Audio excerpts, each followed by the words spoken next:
Bliss Télévision. Je me suis converti le 5 novembre 85 à 9h, je n'ai jamais oublié. Dès l'instant où je me suis converti, j'avais un groupe de 4 amis plus moi, ça faisait 5 avec lesquels on sortait. Il y a un qui faisait partie de notre groupe. On l'appelait champion, mais nous on coupait champ.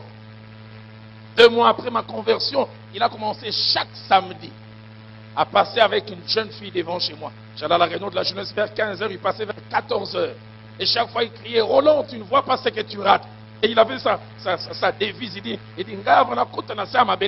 Roland, il faut goûter à Ndengenyos. Il y a Minene, il y a Miké, il y a Mikousse, il y a Milaï, il y a Mouindou.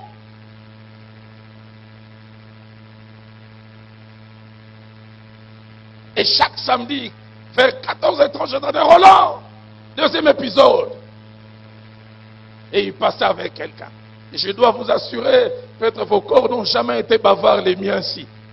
Quand il passait comme ça, ses corps me disaient, Roland, mon ibilo rozozangi sangani. Na rosambe la nayo. Je disais, calme-toi, tu attendras les mariages. Tu ne sais pas ce que tu rates. Il a fait ça durant 6 mois. Et puis je l'ai perdu de vue. 2 ans après, un ami vient me dire, Roland, tu sais que ton ami là est très très malade au clinique Ngaliema.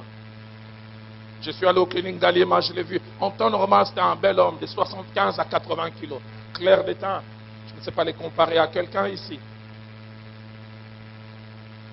Et j'arrive à Ngaliema, je le trouve sur un lit. Au lieu de 75 kilos, il avait la quarantaine. La maladie l'avait tellement rongé que sa peau ressemblait au veston de mes amis ici. Donc si on le plaçait avec Roland, on dira Roland est un métis. Tellement il était devenu foncé. Et je n'ai jamais oublié parce que 3 jours après, il est mort. Mais alors qu'il était là sur ce lit, amaigri, il avait des ganglions partout. Je pensais à tout ce qu'il me disait quand il passait avec ces jeunes filles. Roland, tu ne sais pas ce que tu rates. Ces jours-là sur les lits, j'ai dit, Chambre, tu avais raison. Je ne savais pas ce que j'ai raté. J'ai raté de devenir ce que tu es devenu.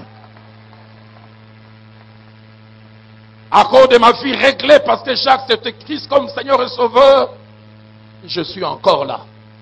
Et j'aimerais vous dire, je resterai encore là.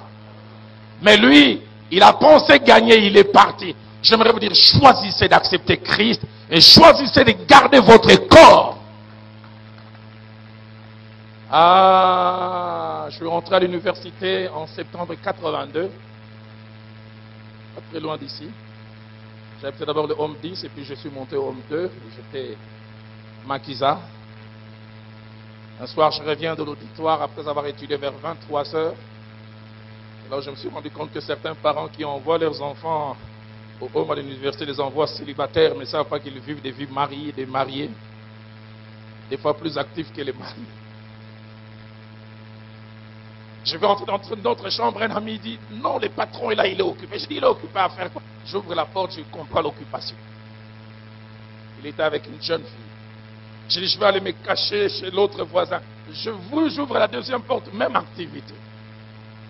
4e, même activité. 5e, déjà les bruits que j'entendais me montraient qu'il y avait la même activité. Et je suis allé m'asseoir au fond du couloir. Comme je l'ai dit, ce jour-là, je me suis rendu compte que mon corps est bavard. Mon corps m'a commencé à dire, Roland, je sais que votre corps à vous ne parle pas. J'ai regardé, j'ai dit, toi, j'ai promis que tu vas attendre jusqu'au mariage. Et tu attendras. Et ce jour-là, quand je parlais ainsi, je pensais à un aîné. 6 mois après ma conversion, il est venu m'accrocher. Il dit, jeune homme, tu as quel âge? J'ai dit 20 ans et demi. Il me dit, tu penses te marier à quel âge? J'ai dit, je ne sais pas, peut-être 27, 28 ans. Il me dit, donc 7 ans. Il dit, 365 fois 7. Je n'ai jamais oublié. Je suis allé voir 2 jours après le feu Jacques-André Vernon. Je dis, voilà les défis que j'ai. Je n'ai jamais oublié la phrase qu'il m'a dite. Il m'a dit, Roland, ne sois pas victorieux à long terme. Sois victorieux en jour. Les jours se transformeront en semaines, les semaines en mois et les mois en années. Mais sois victorieux chaque jour. Et j'ai la fierté de dire, je me suis marié à 28 ans sans avoir touché à une femme. Et j'ai encore la fierté de dire, ça fait 26 ans que je suis marié et je n'ai touché qu'elle. C'est difficile, mais c'est possible.